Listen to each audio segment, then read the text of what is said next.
Live. I just an impromptu thing, didn't schedule it.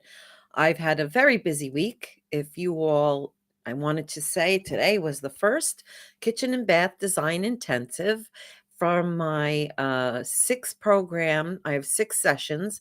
It was about the kitchen and the bathroom design guidelines, and with a question and answer session delivered live. Next week is the kitchen and bathroom design process. How do we go about designing a kitchen? How do we approach a bathroom? Where do we start? How do you begin? What are the steps? So, next week, that's what we're going to do. We're going to talk about the process of designing. We're taking our knowledge. How do we figure out our space plan? How do we put the cabinets in, appliances? And the same thing with the bathroom. How do we figure out the space and all the things that we need in the bathroom, tile, blah, blah, blah. So, this series of educational design intensives is starting off really, really well. I'm very excited about my new revised kitchen and bath design guidelines. If any of you know, the kitchen and bath guidelines that we were following were from the 2015 guidelines. And what happens, of course, every 5 years or so, things change. It's interesting to actually go back and see what the guidelines were 20 years ago and how they've changed today. So I do refer to the Kitchen and Bath National Kitchen and Bath Association. I was using, and I still do because some of the stuff has not changed. The This little book from NKBA, I highly recommend it. This way, they can't get mad at me if I use their merchandise because I'll tell you, I'm using some of their stuff, most of their guidelines, and things like that. And I also get it from the codes, building codes and whatnot that are available through subscription.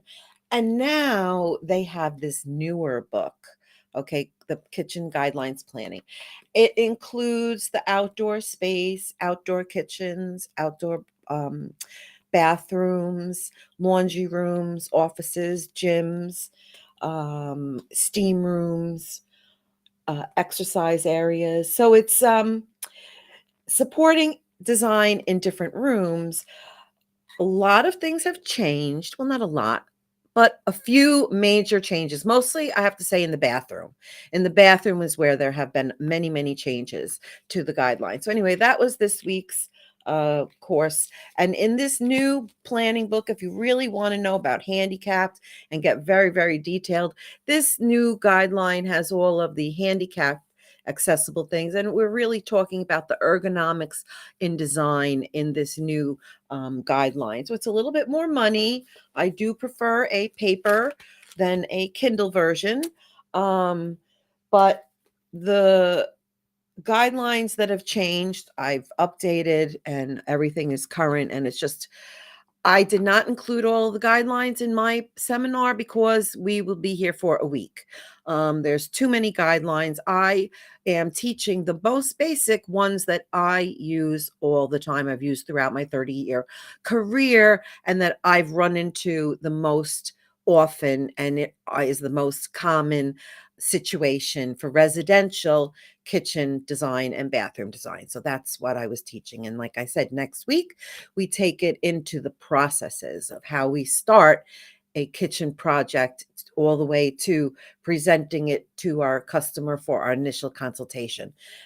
So that's next week. And then we're going to have another one on contracts, another design process on surfaces. I've got another one on the final documentation.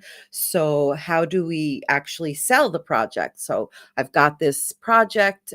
I've gone through all my guidelines. I've done the learning of how to plan it and what the customer give the initial consultation, because they're always going to change the first plan. So the first plan isn't how we really present it for the final. Give me your signature, give me your money. This is a legal document now. That's what we're going to prepare at the end of this series of education. So really off to a bang. I'm super excited and stoked about being feeling well and energized, having gone through very challenging medical stuff for a few years, like many of us. I'm really excited to get back into it. But what I wanted to do was to give a little lesson about book matched. I was reading a designer posted something that her countertop material was supposed to be book matched and the colors don't match. Well, not even that. It's like at that point in this situation, from the sample that was showed me, somebody didn't understand what book match meant. It's not difficult, but you need to know what it means. Because if I said something is intertwined or whatever, I don't know what the twine is. What good is the saying? So, book matched.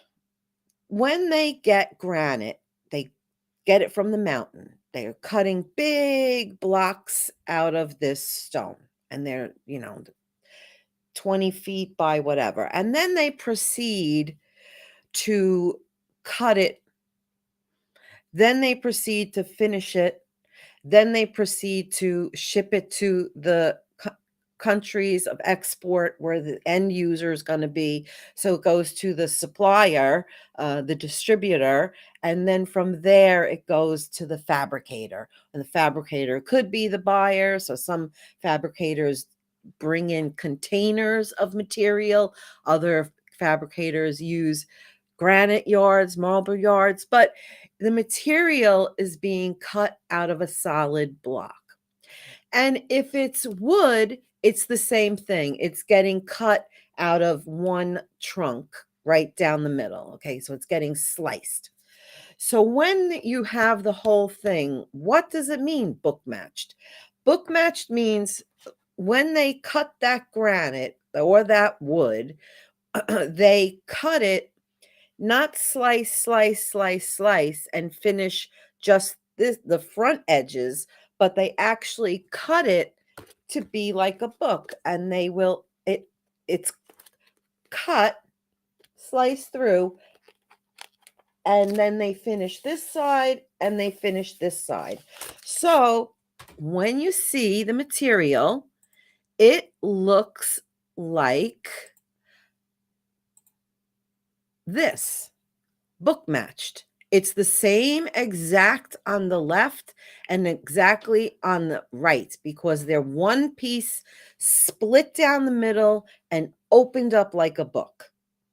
Okay? That's why the pattern connects, it creates these veining patterns, but it's completely matched because it's cut like a piece and opened like a book and finished. So anytime you see a material that looks like this, book matching marble, this would be your marble. Okay, marble, of course, it makes itself, it works better when it's has a pattern of some kind. I happen to not really like this on these stones. I'm not a big fan of this book matching. I know people love it, but you can see it makes such an exact pattern because it's the exact piece of stone split down the middle, opened like a book and finished like that. And if I have a wood, a wood veneer, it's going to be book matching. Let's see what it says. Book matching. Is it going to show me anything? Here. What's this picture? See? They take the piece and they cut it in half, and it's the same on this side and this side. So it creates the book match pattern. So that is what book match is. In wood, it would look like this. And in marble, it would look like the other. So that is what book matching means. Really easy, really simple, understanding, but either her fabricator didn't understand what it meant. She picked it because when you book match it, you see your stone, you see your slabs. You get the pattern you like and you pick that out. So somebody didn't understand something because it was clear it was like just two pieces of it wasn't two matching slabs from the same dye lot or the same dye lot. They don't dye. They can color enhance stones, but for the most part, it's natural. But the stones when and they're cut consecutively in the stone. They take it's like, I got the book handy. What can I tell you? Got the book handy, so it's my sample. So when they have that block of stone, granite, marble, quartzite, whatever it is, they cut it, they slice it, they cut it. So each stone, each piece is from the same stone and they're sequential because stone changes as it goes through the piece of material. So as you go further back in the sequence, you're going to have different patterns in the front because it might have some different graining, it might have extra crystal, but everything, because it's natural, the pattern on the front does not go through and through exactly the same. Each piece is slightly different. So to keep the colors consistent and your slabs consistent when you're using multiple slabs in the kitchen, you for your countertops, you're going to get it from the same lot, the same, it's the same number, and it'll be in sequence like number 1, 2, 3, 4, 5, 6.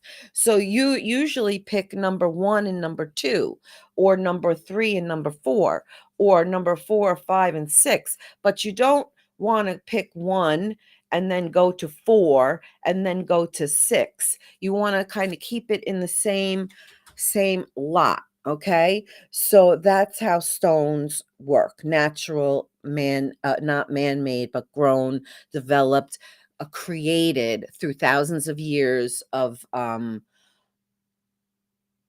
metamorphic rock and lava and explosions and earthquakes. All of these stones have been created naturally, so the material is different through and through. But the book match, not all colors come book matched.